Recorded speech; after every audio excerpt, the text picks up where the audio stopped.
There's a young woman sitting across the desk from me. My work is to map her life onto my 8.5 by 11 inches intake sheet. She doesn't yet know that her experiences are a haphazard accumulation of evidence. The building blocks to a case which will be decided by some robed figure who's gonna dispense justice and forget her face before the ink dries. We'll prepare the strongest case possible, I say. I ask her the usual asylum application questions: where she's from, why she came to the United States, and why she's afraid of returning to her home country. She tells me she's from a Muslim country, her family's religious, and she's a lesbian. I'm silently whittling her story to a shape that I know will have the desired outcome. I'll paint a picture of yet another oppressed Muslim woman whom the United States must save from her backwards culture. I'll get an expert letter to corroborate my opinion without complicating it. In my head, we've already won the case. And over a year later in court, we do. Congratulations, I tell her, on a job well done.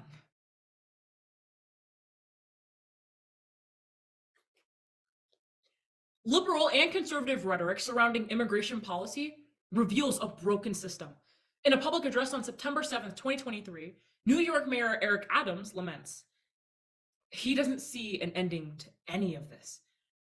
A lack of meaningful reform for decades has yielded a dehumanizing system that reduces people to what weaknesses can win them a case.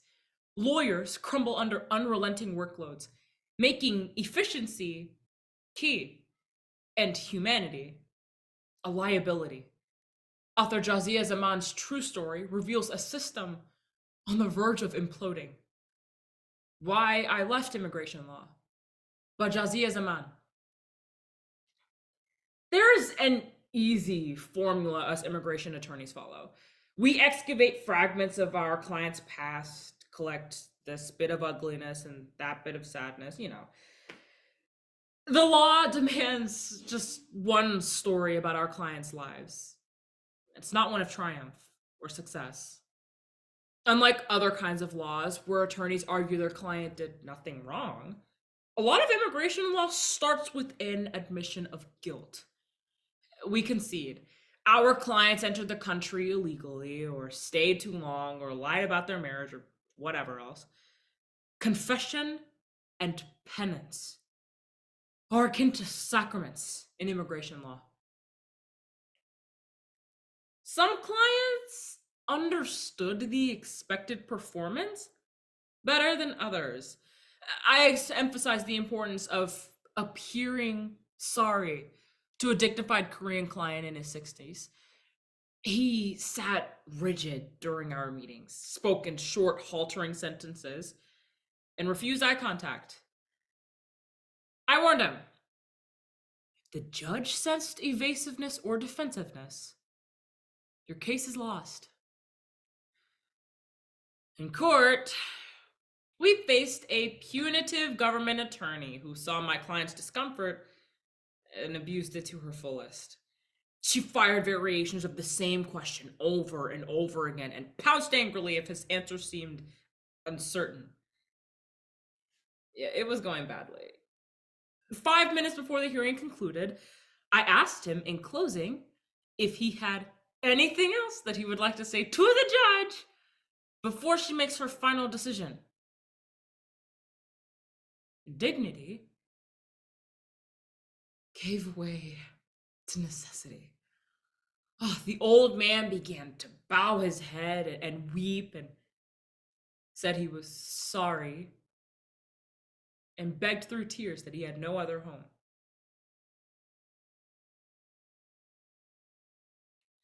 It was exactly what I thought would happen and hoped would happen. Then we won the case. Look, there's no room for complexity here, okay? Nuance only muddles the case. Black and white is always going to get you results. A parent that wasn't deported, or a family that stayed together, or an asylum seeker never having to fear about returning to her home country. Gray loses. The law requires maniacal levels of consistency. If the written statement says that she wore a green sweater on Tuesday, well, she can't say it was blue. If a client is deemed inconsistent, then she obviously made the whole thing up, including the murder or torture that brought her to this country. Gray loses.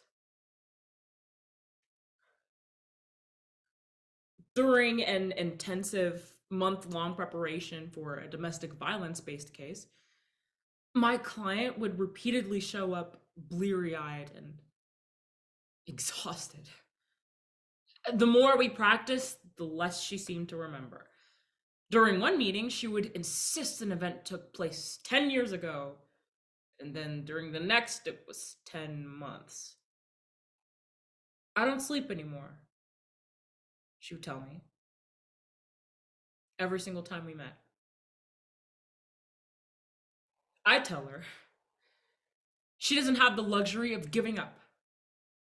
Her 3 kids needed their mother. Then I steer her back to explaining the unspeakable acts of violence that produced each one of those children. Same acts of violence that made sleep impossible every single night. For the first time, I wrestled with my discontent. It wasn't immediately obvious what about this case had me dreading each day. A month later, we stood at the hearing. The male judge tried to determine whether my client was credible in response to government attorneys' skepticism about where, how, and how frequently her partner had raped her. As she described a short period of time where she was raped repeatedly, the judge stopped her to ask what the instrument of penetration was each time. My client seemed puzzled at his heinous line of questioning. And to dispel my client's confusion, he added helpfully, "What I mean is,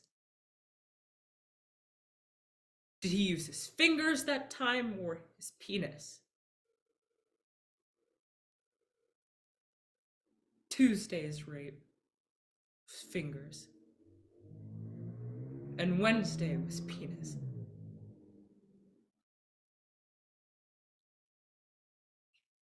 He continued until he was satisfied that she was consistent. Credible. Congratulations. Your asylum application has been granted. As lawyers, we are locked in this fast-paced process whose daily urgency inhibits our thinking critically about the insidiousness of our legal system. I mean, is the dehumanizing process even worth the outcome? Most, if not all, immigrants and attorneys would say yes, and it's difficult to disagree. Which made my decision to quit so complicated. No, but I couldn't do it anymore. A few weeks after the case, my client entered my office with her 3 children obediently in tow. She looked more rested than I'd ever seen her. Are you finally sleeping? I demanded of my final client. She nodded and told me she was.